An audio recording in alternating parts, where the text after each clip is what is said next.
Chào các bạn, đây cũng là một cái tổ ong mật nó tự bay vô trong thùng này để làm tổ luôn các bạn. Đây cũng là thùng xốp trắng xi măng của mình.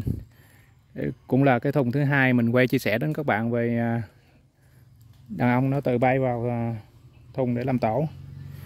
Wow, tổ này thì nhỏ thôi các bạn.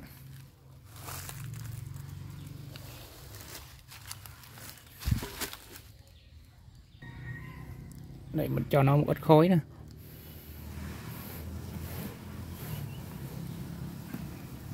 Cái tổ này cũng khá nhỏ thôi các bạn, nó cũng có sáp này nè, nó có bánh tổ nè, mà gom đi gom lại chắc được một cậu ong, mà còn một cậu ong yếu thôi các bạn, nên mình sẽ bỏ cho nó một cái viện, cho nó một cái cầu ong mới luôn. Cái này thì mình làm một cách rất là đơn giản luôn các bạn, giống như là cái tổ mới đóng thì mình làm kiểu này rất là ong nó phát triển rất là mạnh. Mình không cần phải cắt bánh tổ nhiều, không cần sửa nhiều luôn các bạn, mình chỉ việc vũ một cái cầu ong của một cái đàn khác mình bỏ vô đây cho cái đàn này nó phát triển lên thôi. Cái thùng này lúc trước mình cũng đang nuôi ong mật này, nhưng mà nó bị trúng thuốc á nên nó bốc bay đi rồi. Bây giờ có một đàn khác nó lại bay về đây để làm tổ nữa.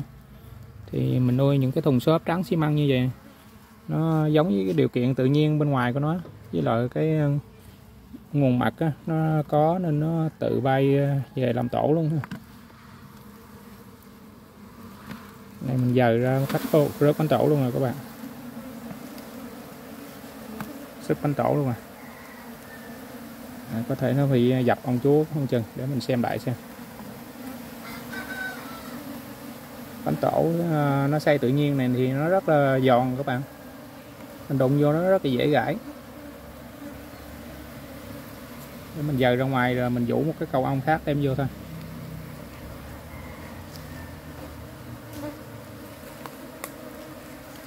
Một khi mà dập bánh tổ kiểu này thì đàn ong, cái tổ ong nó sẽ rất là hung dữ. Tổ này cũng còn khá mới thôi các bạn. Đây phần sáp nó chưa có nhộng nhiều. Đây, sáp nó chưa có nhộng nhiều các bạn. Cái này thì rất là dễ luôn, mình chỉ việc bỏ một cầu ong mới vô thôi. Nếu mà các bạn có một cầu ong mới thì rất là dễ, còn nếu không thì các bạn phải chờ cho cái đàn ong mà nó mình mới nuôi lần đầu mà nó có cái thùng vô ở như vậy thì mình phải chờ cho nó có cái phần ong non này nè, cái phần ong trong bánh tổ này nè, nó có phần ong già thì mình nuôi nó, mình chuyển qua cầu, mình chuyển qua cầu ong thì nó sẽ dễ hơn. Còn này có phần ong non không, nó chưa có ong non, chưa có ong thợ vít nắp á, thì mình làm nó rất là dễ bốc bay. Một cái điều kiện để một cái đàn ong nó ở lại trong tổ, trong thùng thì trước tiên nó phải có mật và phấn. Thì này mật, vít nắp nè, phấn rất là nhiều. Và phần ong non phải có ong non vít nắp luôn các bạn. Ong non trứng thợ và vít nắp luôn thì nó mới ở được. Còn nếu mà ong non kiểu này thì mình sửa lại thì nó sẽ bốc bay thôi. Từ khi mà mình nhốt ong chúa lại được thì nó mới ở. Còn cái này mình phải có một cái, mình có cầu ong nhộng để mình viện cho đàn này thì nó sẽ ở thôi. Rất là đơn giản luôn. Đây, mình cắt luôn cái phần bánh tổ nhỏ này luôn để mình bỏ cái cầu ong khác vô thôi các bạn. Tổ này khá nhỏ, ít quân lắm các bạn. Sáp trắng tươi. Đây có ong chúa nè các bạn. Có ong chúa nè. Hên mình làm rớt bánh tổ nhưng mà con ong chúa nó không bị dập. Đây, bụng nó rất là to và đen. Nếu mà còn chúa như vậy thì rất là dễ luôn. Nếu mình làm dập mất chúa cũng được các bạn, là mình bỏ một cái cầu nhộng vô thì nó sẽ tự tạo con chúa mới thôi. Khi mà mất chúa rồi thì nó có cái cầu nhộng vô là nó sẽ không bốc bay nữa. Còn chúa như vậy nhưng mà mình sửa bánh tổ mà nó không có cầu nhộng viện để nguyên vẹn, nó bị dập nhiều thì nó dễ bốc bay thì mình phải nhốt lại thôi. Còn nếu mà có được cầu nhộng thì mình để nó rất là an tâm, còn không có thì mất chúa luôn. Mình bỏ vô trong cái đó, trong cái tổ này một cái cầu nhộng mới thì ong nó sẽ ở lại và nó sẽ tạo chúa mới. Mình đi vũ một cầu ong mới thôi các bạn. Đây con chúa nè, con chúa nè các bạn.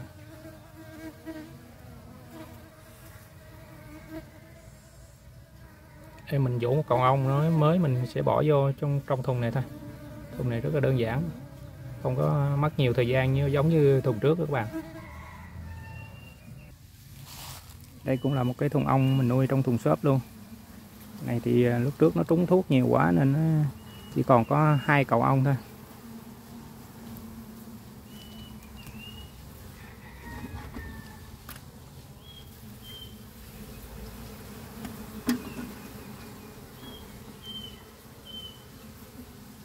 Cái bánh tổ mới này thì mình mới bỏ cho nó một cái miếng chân tầng, nó mới xây chưa có hoàn thiện hết được nữa các bạn.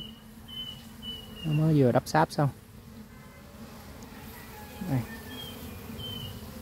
Phải có ông thợ vít nắp như vậy nè. Thì cái tổ kia nó cũng khá nhỏ nữa, nên mình sẽ bỏ một cái cầu nhỏ này cho nó luôn. Nếu mình bỏ một cái cầu mà ông thợ nhiều quá, bên kia cái thùng kia nó không có nhiều ông thợ để bảo vệ tổ thì nó rất dễ bị bệnh thúi ấu trùng. Đây cái cầu ong này nó chưa có xây hoàn thiện hết được các bạn, rất thích hợp cho cái tổ bên kia. Cái này nó mới xây cái sáp lên cái miếng chân tầng thôi chứ chưa có đều hết. Phần này nó mới có phần nhộng non một ít thôi.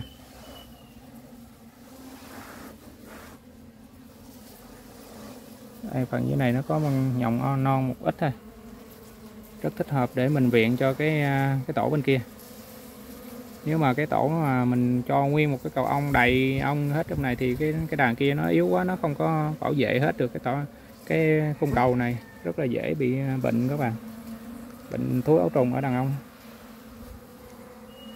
Đối với loài ong mật này thì chỗ mình thì có trúng thuốc nó bị thúi ấu trùng thôi, còn bình thường thì nó không có bị bệnh bậy đâu các bạn, rất là dễ nuôi. Này thì lúc trước mình nuôi lấy mật á, nó cũng đạt lắm, nhưng mà mình thấy nó hung dữ quá nên mình không thích bằng nuôi ong vú thôi các bạn. Nuôi ong vú thì nó hiền hơn.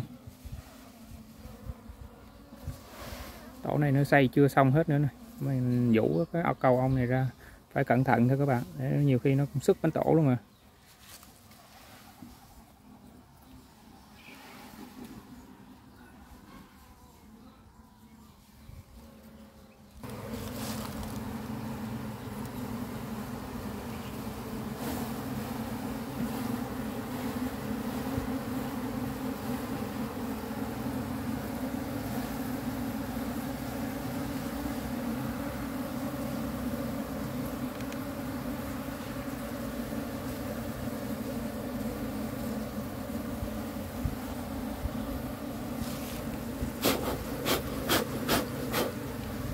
Này còn một ít mình thổi ra ngoài rồi mình bỏ qua cái thùng bên kia thôi các bạn. Đây là cái cầu ong mình vũ bên cái thùng kia qua rồi các bạn. Một cái cầu ong để mình viện cho một cái tổ mới thì phải có ong thợ vít nắp nè, ong thợ non, tức là trứng ong thợ bên trong đó các bạn. Phấn, phần phía trên này là phấn nè các bạn, phấn là phần đen đen nè.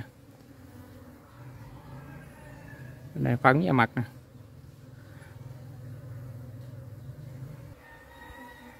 Đây cái phần ong thợ non nè các bạn,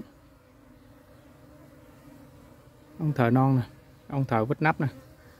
Rồi bây giờ mình sẽ bỏ cái cầu ong này vô trong cái thùng thôi. Đây do cái tổ này nó có ong thợ rất là ít nên mình bỏ cái cầu ong này là rất là hợp lý luôn các bạn. Cũng rất may mắn là mình có được cái cầu ong nó vừa mới xây kiểu này, cho cái đàn ong này cho cái tổ ong này nó ở và phát triển lại. Nếu mình bỏ một cái cầu ong mà nó nhiều ong thợ non trong này quá thì con ong thợ già nó không có bảo vệ được hết đó các bạn. rất là dễ bị sâu bánh tổ với lại bị thúi ấu trùng. Và cái tổ này thì mình cũng không có bắt chúa để nhốt luôn các bạn, mình để vậy luôn, để trực tiếp vô này cho cái tổ ong này nó tự xây lại luôn. Do cái cầu nhộng này nó đủ yêu cầu rồi nên mình không cần phải nhốt chúa. Nhưng nếu mà cái thùng mới thì các bạn mà mới nuôi thì mình bắt ong chúa để nhốt lại thì nó sẽ an toàn hơn. Nhưng mình nghĩ thì cái tổ này như vậy là ổn rồi các bạn, không cần nhốt chúa, con chúa nó nằm bên này. Đây cái phần bánh tổ của cái tổ này các bạn, nó có một ít vậy thôi, nó đang bóc bay đi nè, nó bay trở lại cái thùng của nó nè.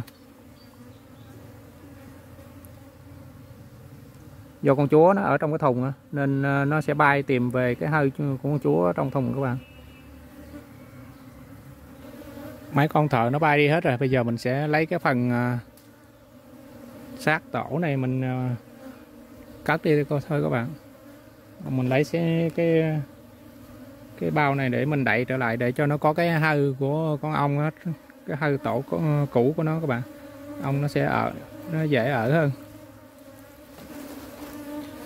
Đây mật phấn, cái này mình đem vô mình dắt mật thôi các bạn. Sáp trắng tươi. Đấy, những con ong bắt đầu nó tiếp nhận cái tổ này rồi các bạn, nó bò sang để nó chăm sóc những con ong non này nè. Bây giờ mình chỉ việc lấy cái miếng ngăn này mình đậy lại thôi, mình đậy cái bánh tổ này lại thôi các bạn. Mục đích của miếng ngăn này thì để mình che cái con ong này lại, để bảo vệ phần ong non với lại không cho cái phần ong thợ nó xay bánh tổ nó dư ra ngoài các bạn, để cho nó xay thẳng theo một cái khung cầu vậy thôi, đơn giản thôi các bạn. Bây giờ mình chỉ việc đậy cái thùng này lại thôi. Đây mình dùng cái miếng manh bao cũ của nó nè, mình đậy lại thôi cho nó có mùi giống như cũ và những cái vị trí nó y chang chỗ cũ vậy đó các bạn, không có gì thay đổi hết.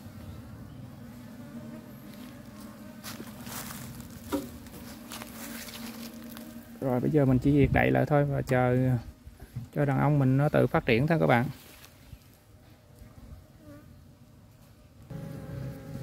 Đây những con ong nó tự biết đường về tổ của nó thôi. Video mình đến đây cũng xin kết thúc. Xin chào tạm biệt các bạn và hẹn gặp lại ở những video tiếp theo. Này thì mình làm bằng thùng xốp trắng xi măng thôi.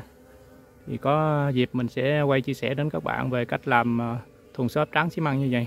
Mình làm nó cũng khá rẻ thôi các bạn, nó rẻ hơn cái thùng gỗ nhưng mà nó thuận tiện để nuôi tại nhà thôi. Nó không có nhược điểm là nó không vận chuyển được xa thôi. Tại vì nó bằng thùng xốp trắng xi măng thì mình vận chuyển xa nó dễ bị hư thùng lắm các bạn. Mình làm bằng thùng xốp trắng xi măng này thì nó rẻ tiền và nó thuận tiện, là mình muốn làm theo mẫu nào cũng được hết rồi. Rất là dễ luôn các bạn. Và mình thấy mình làm theo kiểu này thì con ong nó tự bay vô làm tổ thì cái môi trường sống của con ong nó sẽ thuận tiện và phù hợp thì nó mới vô ở được như vậy các bạn. Rồi, video mình kết thúc nhé. Có những video sau mình sẽ quay chia sẻ đến các bạn về cách làm thùng xốp như vậy.